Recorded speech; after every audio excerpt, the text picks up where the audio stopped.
My name is Carin Nilsson, and for those who don't know me, I work both here at CEC and have a past at the Physical Geography department as a forest researcher with storm damage, and also a past at SMHI. So this work that I will present today is actually some of the work that I've done at SMHI, but also here finishing up at CEC. And it's a background actually how we came to do this book, Adapting to an Uncertain Climate, Lessons from Practice. And I have to say this is really a joint effort, and most of this presentation will come from the presentation of Anna Rovisco that she held. She was the group organizer of this whole event, of this whole book, and the sets of interactions that we had. And she had this presentation in Helsinki in August 2012 at the Nordic Adaptation Conference there. This book is a joint initiative which came out of CIRCLE-2. CIRCLE-2 is a European research area network which has been going on for quite a while, but it ended now in April this year, last year, 2014, with a focus on adaptation, vulnerability and impact due to climate change. And it has had members all over Europe. We were around 23 different partners, I think. And it was led by Portugal, by the University of Lisbon. And there Anna Rovisco was part of the coordinating groups. And together with Tiago, who was the coordinator of the whole project, Tiago Capella Lorenzo. So basically what we had, the whole project started up as an FP7 project in 2010, and our first workshop was held in Stockholm. We were organizing it by SMHI, and we had a focus then on the uncertainties in climate change. And for just to update you, the IPCC had just came out with their new big bunch of texts in 2007, and there had been a lot of discussion whether or not and how to include uncertainty in the decisions that were made. There was still a lot of people going on about that they did not even believe in what IPCC said. They were bought, and all that discussions, together with other discussions and problems in the UK, where there were discussions with devaluing the work that researchers do within climate science. But in that workshop, we really came up with some interesting ideas from the participants, and basically we saw that there was a need to enhance the decision-making processes on adaptation by better dealing with and communicating uncertainties in climate knowledge. So in the following coming years, we had a couple of meetings where we used this as a kickoff to work more with uncertainty. And the big question was really, how do we practically integrate the climate uncertainty that we find in models in the decision-making process on a basic level? And how do we best communicate how to do this? And so we formed a joint initiative on this, and basically what it was, quite a loose networks of all these, of those who wanted to be part of it, funders in Europe, universities or other partners in Europe. And our goal was to publish or communicate some kind of guide. In the beginning we didn't really know what we wanted to have as an end product here. But a guide on how to deal with uncertainty, that was something that we were quite sure of, but in what format and how, we were not totally sure. So what Anna especially did, and the people, the group that she organized closely together with her, was that they came up with a template, and I have it here, and we decided to collect a lot of cases, because we thought also it's extremely hard to write a guidance that will be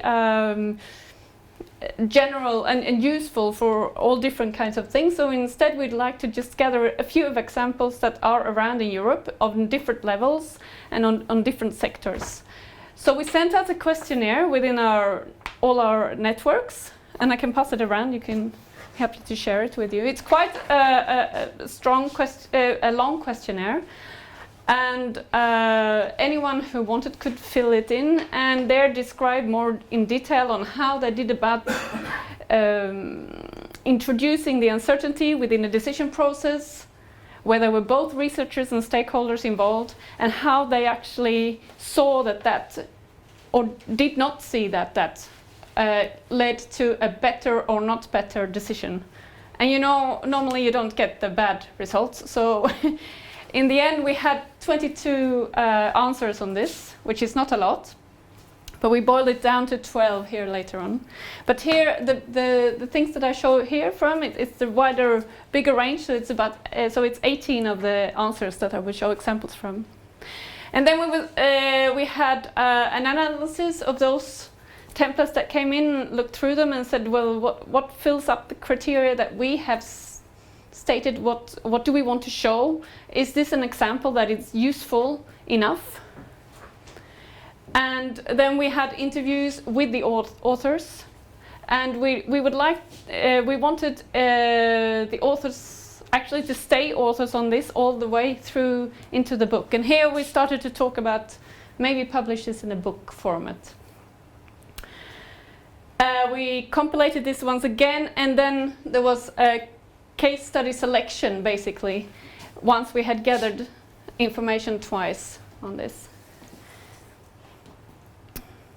And in the end, we wrote up the guidance, and we also decided to set up all the chapters, so we had a broad variety of people writing, both scientists and stakeholders, and then we also invited quite a lot of stakeholders and researchers to peer review each chapter. So we would try to make sure that it was written in a language which was useful and concrete. It's been a hard fight, I tell you. Basically, what I will show you here is just the first steps that we did here. We used 3 questions. How was uncertainty in climate change adaptation dealt with? How were they communicated to stakeholders? And what were the impacts of addressing them in the decision-making process? And this is very brief. I was not part of the selection of this myself. I've only been part of reviewing a couple of chapters and writing the first chapter. So detailed questions I will not be able to answer for you, but it's quite interesting to see that we got in 18 case studies, and the UK was, as often when we sent out things, well represented. And also we tried in our selection, also in our final book, to get as a broad view over Europe as possible, and preferably outside Europe as well. So we actually have 2 non-European cases as well. You also see the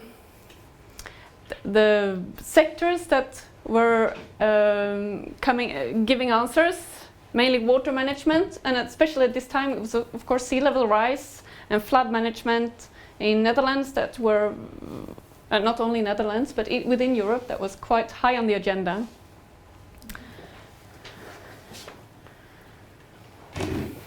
If we just look at the decision makers who were the authors of this, most of them were public, and then we have some state-owned companies, and then some private, and 1 non-profit organization.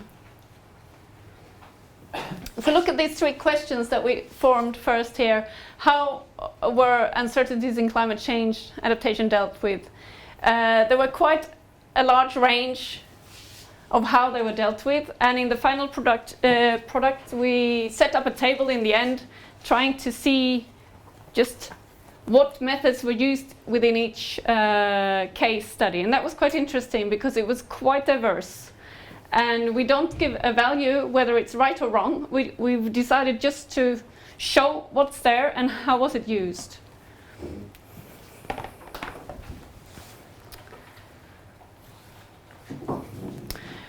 Further on, it was also interesting to see that the way they communicated things were also quite diverse. Maps were very much used, of course, but there were some other probabilistic ensembles were on the agenda then, especially in the UK.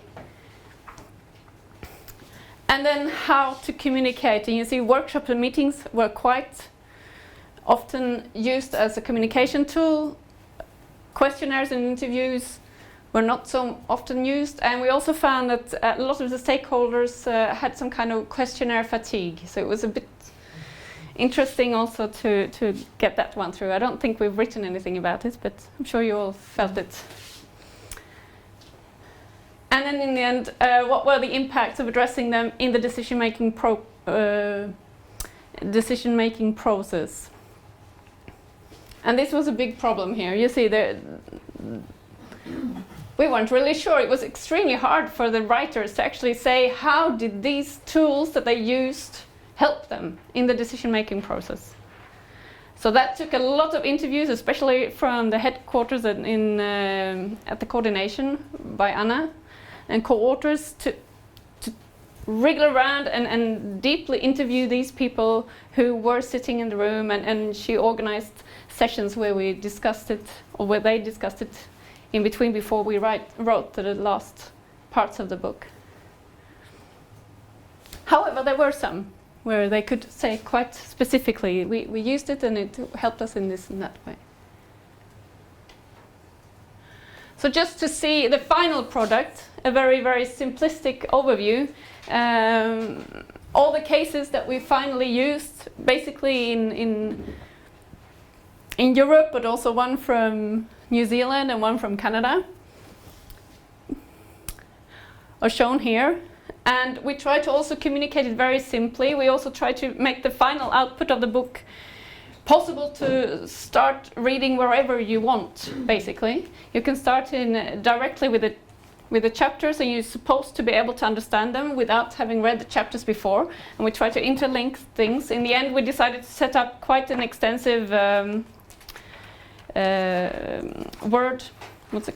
key terms section.